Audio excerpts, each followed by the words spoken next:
Hello అండి, welcome to my channel. ఈరోజు కాకరకాయ పులుసు చేస్తున్నానండి. కాకరకాయల్ని మంచిగా కడిగి ఇట్లా చెక్కు లేకుండా తీసుకోవాలండి.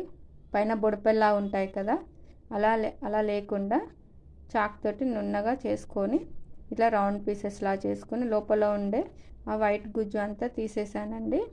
అది ఉంటే కొంచెం చేదు అనిపిస్తుందండి కాకరకాయలు.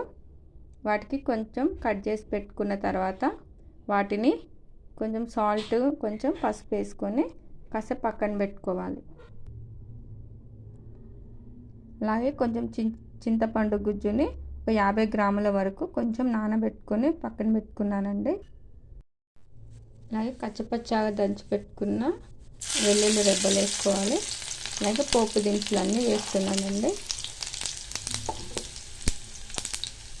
మంచిగా ఫ్రై అయ్యాక కొంచెం కరివేపాకు ఏం లేదండి, ఫ్లేవర్ కోసం వేసుకోవడమే. అలాగే మనం ఒక ఉల్లిపాయ కట్ చేసి పెట్టుకున్నాను. ఇలాగే చిన్నగా కట్ చేసి పెట్టుకున్న ఉల్లిపాయలు,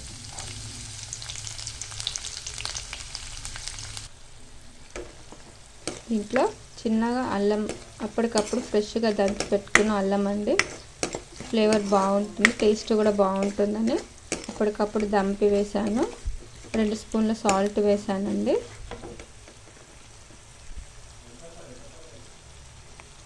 ఒక స్పూన్ వరకు ధనియా పౌడర్ అండి.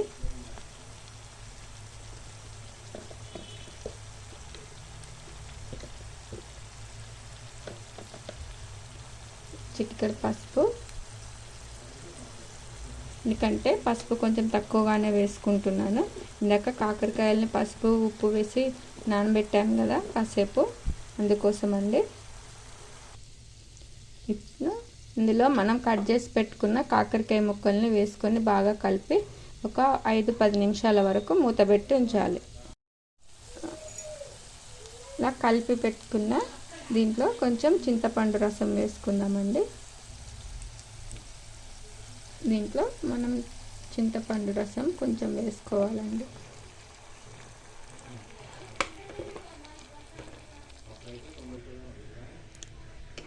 చింతపండు రసం వేసిన తర్వాత ఒక 2 స్పూన్ల కారం వేసానండి.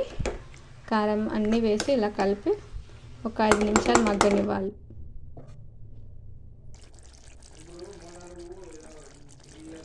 చూడండి, ఆయిల్ పైకి వచ్చింది. దింపే ముందు కాస్త బెల్లం వేసుకుంటే రుచి బాగుంటుందండి. పులుపు ఎక్కువగా ఉన్నా కూడా బెల్లంతో సరిసమానం అయిపోతుంది.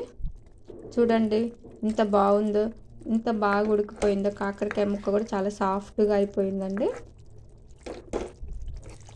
మీకు నచ్చినట్టయితే సబ్స్క్రైబ్ చేయండి, లైక్ చేయండి, షేర్ చేయండి.